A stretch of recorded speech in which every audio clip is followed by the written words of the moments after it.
अवधूत चिंतन श्री गुरुदेव दत्त। काल ऐसा जोगवा मागेनं या मामांनी प्रवचन केलेल्या भगवंत अर्जुनास सांगताय की म्हणून त्या पापपुण्याची तू आपल्या ठाई लागेल म्हणून चिंता करू नकोस, तुझे पापपुण्य मीच होईल। याच्या पुढे परमपूज्य मामाने प्रवचनात सांगतात की जळी पडेल या लवणा सर्वही ज होय विचक्षणा, तूच मी अनन्य शरणा होईन तैसा।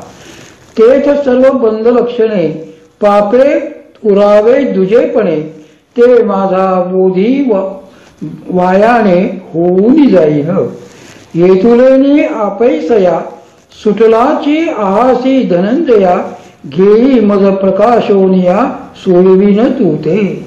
हे अर्जुना, पाण्यात बीज पडल्यावर त्याचे सर्व पाणीच होऊन जाते, त्याप्रमाणे तू मला अनन्य भावाने शरण आल्यावर तुझे होईल। सर्व प्रकारची बंधन स्वरूप पापे अज्ञानावस्थेत भिन्नत्वाने अस्तित्वात, पण ते अज्ञान नाहीसे झाल्यावर माझ्याविषयीच्या अपरोक्ष ज्ञानामुळे ती नाहीशी होतात। एवढे कळल्याने तू आपोआप मुक्त झाला आहेसच। आता मला आत्मभावाने समजून घे, म्हणजे मी तुला मुक्त करीन। या कारणे पुढती हे आधीन वाहे चित्ती, मज एकास ये सुमती जाणोनी शरण। ऐसे सर्व रूप रूपसे सर्व दृष्टी डोळसे, सर्व देश निवासे बोलिले श्रीकृष्णे। या कारणाने हे शुद्ध बुद्धी अर्जुना, चित्तामध्ये चिंता वाहू नकोस। तू मला एकाला अभेदाने जाणून शरण ये, असे हे तत्वज्ञान विश्वातील सर्व रूपाने रूपवान, सर्वांच्या दृष्टीने दृष्टी समान, सर्व देशात राहणाऱ्या अशा श्रीकृष्णाने सांगितले। असे सांगूनही केवळ शब्दज्ञानाने अर्जुनाची मोहनिवृत्ती होणार नाही, हे जाणून भगवंतांनी मग सावळा सकंकणू बाहुपतरोनी दक्षिणो, आलिंगिला स्वशरणू भक्तराजू तो। मग त्या श्रीकृष्णाने भक्त लक्षणाचे कंकण ज्या दक्षिण बाहू बांधले आहे, तो कंकणयुक्त उजवा बाहू पसरून स्वतःला शरण आलेल्या त्या भक्तराज अर्जुनाला आलिंगन दिले। अशा प्रकारे श्रीकृष्णाने अर्जुनाला आलिंगनाद्वारे शक्तिपात केला। या भगवत कृपेमुळे अर्जुनाला शक्तियुक्त ज्ञान प्राप्त झाले। ती आदिमाया निर्गुण भवानी त्याचे ठाई जागृत झाल्यामुळे त्याचा मोह मर्दित झाला, त्याची मोह निवृत्ती झाली।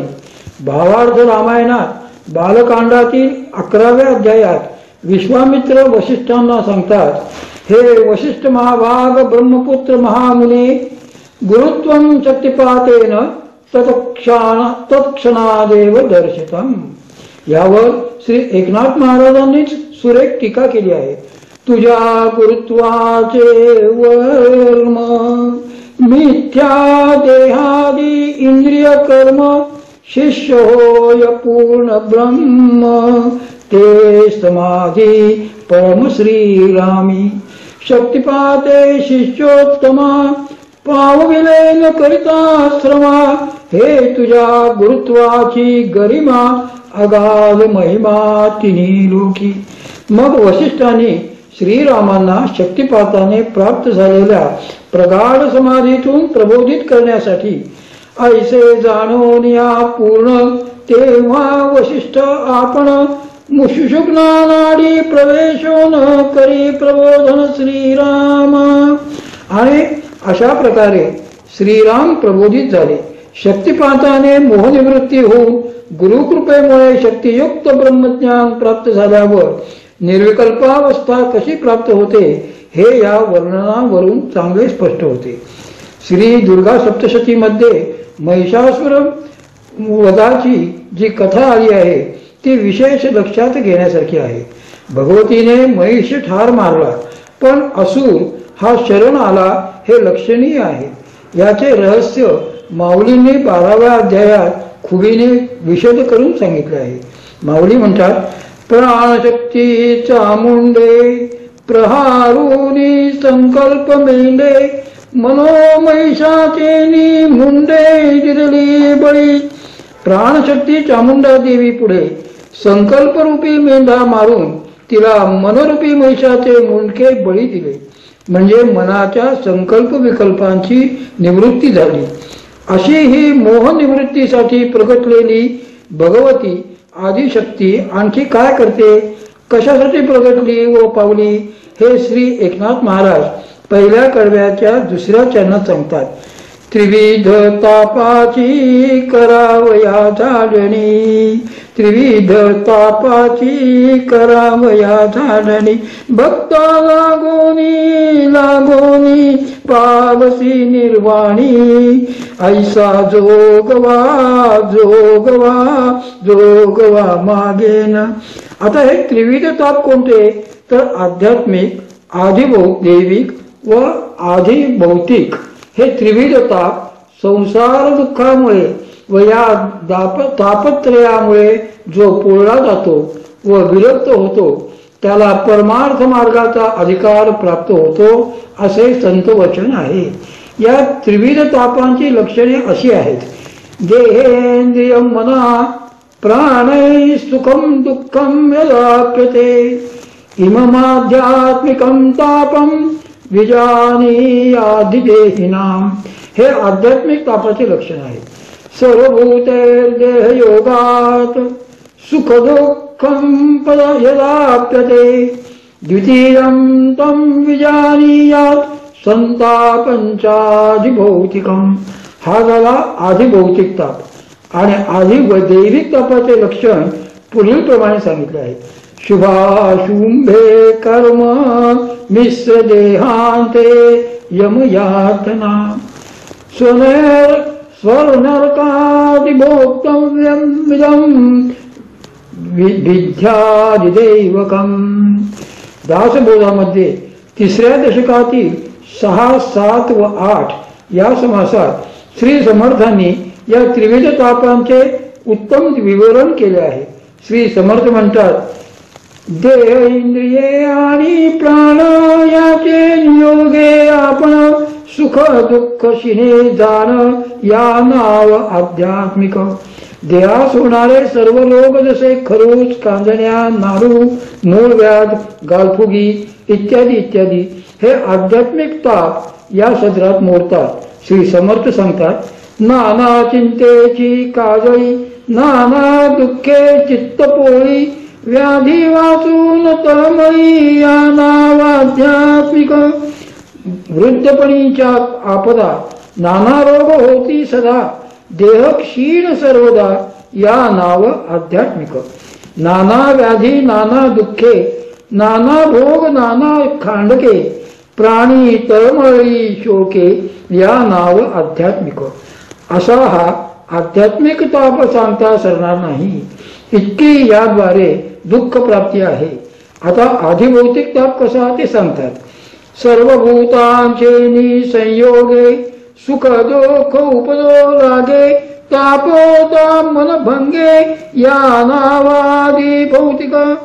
ठेचाच लागणे, काटे मोडणे, सर्पादीचे दंश, प्राणी पशुपक्षी यापासून पीडा, विषबाधा, उष्ण शीत बाधा इत्यादी पंचमहाभूतांच्या योगाने होणारे सर्व ताप हे आधिभौतिक म्हणून ओळखले जातात. आता आधिदैविक तापाचे लक्षण श्री समर्थ सांगतात. शुभाशुभ कर्माने जना देहांती यम यातना स्वर्ग नरक भोग नाना या नाव आधिदैविक. मदांधपणे अविवेकाने वागून पातके घडल्यामुळे आधिदैविक ताप उत्पन्न होता. पिशाच बाधा वगैरे देखील आधिदैविक तापच होत. ती महाशक्ती भगवती प्रगट झाल्यावर अशा या त्रिविध तापांची झाडणी करते. म्हणून श्री एकनाथ महाराजांनी म्हटले आहे, त्रिविध तापांची करावया झाडणी, त्रिविध तापांची करावया झाडणी, भक्ता लागोनी पावसी निर्वाणी, ऐसा जोगवा मागेना. श्री भवानी भक्तांच्या म्हणजे साधकांच्या त्रिविध तापांची झाडणी करून त्याला निवारणी पद प्राप्त करून देते. आता हा भक्त कसा हवा, तर श्री गुरूंनी शक्ती जागृती करून दिल्यानंतर त्या भगवती शक्तीवर पूर्णपणे अवलंबून राहून गुरु दाविल्या वाटा येवोनी विवेक तीर्थतडा, बुद्धीचा मळकटा धुतला जेणे. याप्रमाणे श्रद्धेने व भक्तियुक्त अंतःकरणाने प्रेमाने नित्य वर्तणारा असा हवा. मग असा जो भक्त आहे तोच खरोखर जोगवा मागू शकतो की ऐसा जोगवा मागेन. ऐसा जोगवा मागेन, ऐसा जोगवा मागेन. हा भक्त श्री गुरूंजवळ याचना करतो की माझ्या शरीरात सुप्त असलेली भगवती शक्ती जागृत करून द्या, त्यासंबंधी भक्ती व त्याची युक्ती द्या, मला साधना पण दाखवा. जोगवा म्हणजे भिक्षा किंवा मालुकरी नव्हे. जोगवा याचा खोल अर्थ आपण नीटपणे समजून घ्यायला हवा. आपण भारतीय अनेक सण उत्सव करतो, पण नवरात्री महोत्सव प्रत्येक घरी जेवढ्या पवित्रतेने आनंदाने व उत्साहाने साजरा केला जातो तेवढा कुठलाच उत्सव होत नाही. उदाहरण घ्यायचे झाले तर गणेशोत्सवाचेच घेऊया. हा गणेशोत्सव मोठ्या धूमधडाक्यात साजरा होतो खरा, पण त्याचा मूळ उद्देश मर्म जाणून किती लोक तो साजरा करतात, किती पवित्रता पाळली जाते ते आपण पाहतोच. हा जो उत्सव आहे तो मूळचा गौरी गणपतीचा. एखादी माऊली आपल्या मुलाला स्वतःच्या माहेरी पाठवते व आपल्या मुलीला स्वतःच्या माहेरी पाठवते व नंतर स्वतः येऊन त्यास घेऊन जाते. तद्वतच चतुर्थीस गणपती येतात, सप्तमीस गौरी येतात, अष्टमीस जेवतात व नवमीला म्हणजे मूळ नक्षत्रावर गौरी गणपती विसर्जित होतात. हा खरा धर्म, ही या उत्सवाची खरी प्रथा. म्हणूनच या गौरी गणपती हे नामाविधान झाले. आता मंडळी त्यातही सोय गैरसोय बघतात. मग कुणाचा 1.5, कुणाचा 5, कुणाचा 7 तर कुणाचा 10 दिवसांचा गणपती असतो. परंतु नवरात्र हे 9 म्हणजे 9 रात्रीचेच असावे लागते. त्यात सोय बघता येत नाही. त्यात आजपर्यंत काही बदल म्हणूनच झाला नाही. जसा नवस बोललेला असेल त्याप्रमाणे नवरात्रात मंगळवारी अथवा शुक्रवारी ओला किंवा कोरडा जोगवा मागण्याची प्रथा आहे. मात्र हा जोगवा 5च घरी मागायचा असतो, त्यालाच जोगवा म्हणतात. घरोघरी मागितल्यास ती भीक होईल. जोगवा आणि भीक यातील हाच फरक आहे. म्हणूनच श्री एकनाथ महाराजांनी या अभंगाद्वारे सांगितले आहे की श्री गुरूंजवळ आईचाच जोगवा मागितला जातो. जसा जोगवा 5 घरी मागायचा तसा श्री गुरूंकडून शक्ती जागृत करून घेऊन पंचमहाभूतांचा नाश करायचा. त्यांनी असा हा भगवती शक्ती जागृत करून देण्याचा जोगवा घातल्यावर काय होईल याबद्दल आपण उद्या बघूया. उद्या न विसरता हे प्रवचन सुरू करा आणि अवधूत चिंतन श्री गुरुदेव दत्त. माझ्या हृदयस्थ बंधू भगिनींनो, माझी ही सेवा अखंड चालू राहणार आहे. जोपर्यंत जीवात जीव आहे तोपर्यंत मी सेवा करणार आहे. आपण आपलं मत मला 9767486301 किंवा maulima@yahoo.com या मेल ॲड्रेसवर पाठवा व आणखीन आपल्या ओळखीचे कमीत कमी 5 लोकांचे नंबर आणि मेल ॲड्रेस मला पाठवा, ही नम्र विनंती. आपला मुकुंद काका. अवधूत चिंतन श्री गुरुदेव दत्त.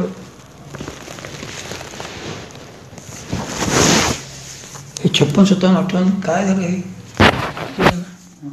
ते बंद करू नये.